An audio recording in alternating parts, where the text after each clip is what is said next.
TV 999 news. ఇక వార్తల్లోని వివరాలు చూద్దాం. అనకాపల్లి జిల్లా నర్సీపట్నం డీఎస్పీ మోహన్ ఆధ్వర్యంలో పెద్ద బొడ్డేపల్లి యూత్ పేటలో గార్డెన్ అండ్ సర్చ్ 37 వాహనాలు సీజ్, 11 మందిపై రౌడీ షీట్ ఓపెన్ చేసిన పోలీసులు. నర్సీపట్నం మున్సిపాలిటీ పెద్ద బొడ్డేపల్లి యాతపేటలో పోలీసుల ఆధ్వర్యంలో ఈ రోజు ఉదయం గార్డెన్ అండ్ సర్చ్ కార్యక్రమం నిర్వహించారు. ఈ సందర్భంగా ఒక ఆటోతో పాటు రికార్డులు లేని 36 ద్విచక్ర వాహనాలను సీజ్ చేశారు.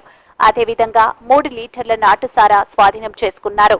ఈ సందర్భంగా పట్టణ పోలీస్ స్టేషన్లో విలేకరులకు ఏర్పాటు చేసిన సమావేశంలో డీఎస్పీ మోహన్ మాట్లాడుతూ నర్సీపట్నం సబ్ డివిజన్ పరిధిలోని పలు ప్రాంతాల్లో గార్డెన్ సర్చ్ కార్యక్రమం నిర్వహిస్తున్నట్టు చెప్పారు.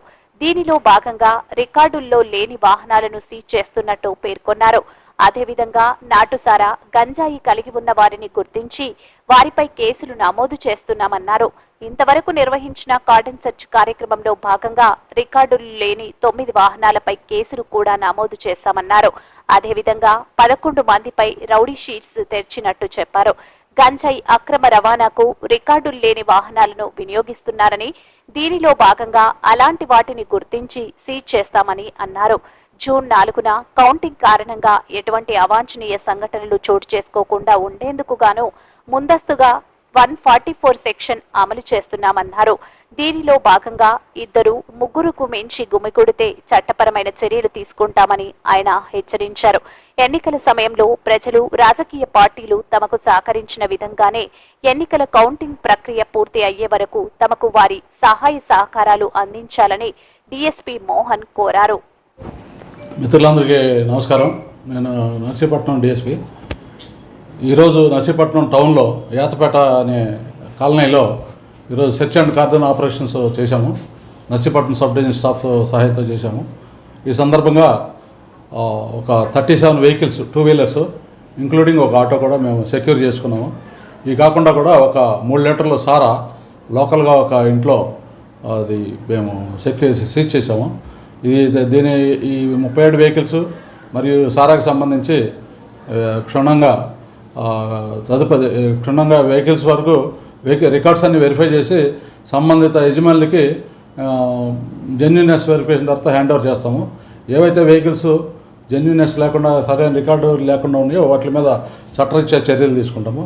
అలాగే ఆర్కి సంబంధించి 3 లీటర్ల ఆర్కి సంబంధించి కూడా మనకి ఆధారాలను బట్టి అక్కడ ఎవరైతే ఇంట్లో దొరికిందో వాళ్ళ మీద కూడా మేము చట్టరీత్యా చర్య తీసుకుంటాం.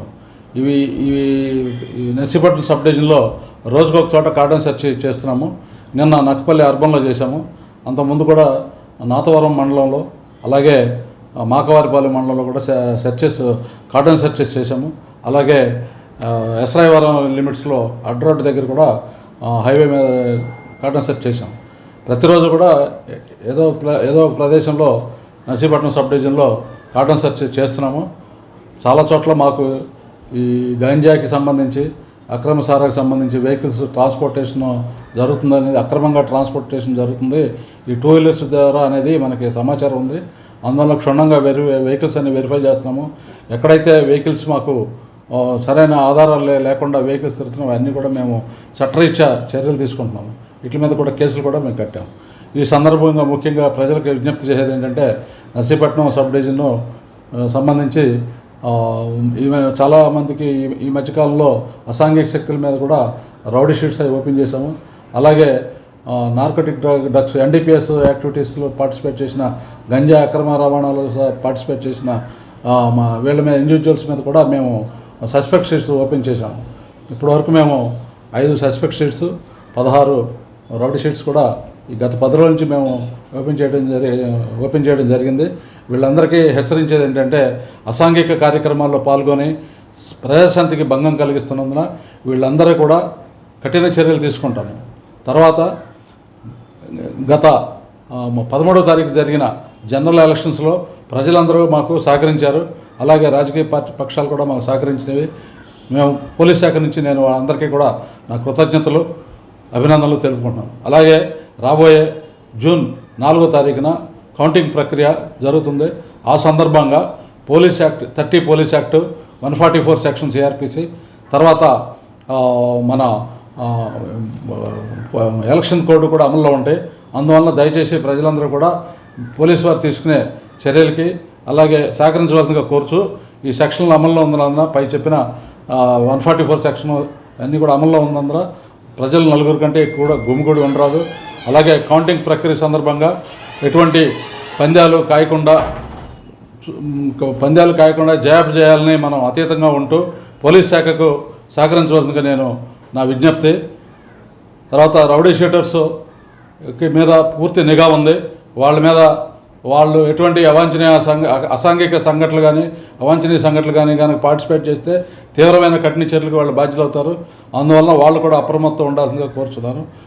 ఈ సందర్భంగా ప్రజలకి విజ్ఞప్తి ఏంటంటే పోలీస్ శాఖకి ఈ కౌంటింగ్ ప్రక్రియ ముగిసే వరకు కూడా పూర్తిగా మేము తీసుకునే చర్యలకు సహకరించవలసిందిగా కోరుచు కొన్ని చోట్ల మేము అసౌకర్యాన్ని కూడా గురి చేస్తాము. మా పోలీసు విధుల దృష్ట్యా అది కేవలం ప్రజాశాంతి కోసమే, ప్రజాక్షేమం కోసమే. దయచేసి మమ్మల్ని అర్థం చేసుకుని మాకు సహకరించవలసిందిగా నేను కోరుచున్నాను. నమస్తే, థ్యాంక్ యూ. హాయ్ అండి, అందరికీ నమస్కారం. నేను మీ జబర్దస్త్ రాజమౌళి. మార్పు మీడియాతోనే సాధ్యం అనే ఒక గొప్ప నినాదాన్ని తీసుకున్నటువంటి TV999 న్యూస్ ఛానల్ వాస్తవికతను మీ ముందుస్తూ ప్రతి ఒక్క అంశాన్ని ప్రజలకు చక్కగా తెలియజేసేటువంటి news channel TV999 Telugu news channel. ప్రతి ఒక్కరూ ఈ యొక్క అంశాలను, ఇందులో వచ్చేటువంటి విషయాలను లైక్ చేయండి, షేర్ చేయండి, సబ్స్క్రైబ్ చేయండి. వార్తలు ఇంతటితో సమాప్తం. మళ్ళీ తిరిగి ప్రసారం అయ్యే TV999 న్యూస్లో కలుద్దాం. అంతవరకు సెలవు.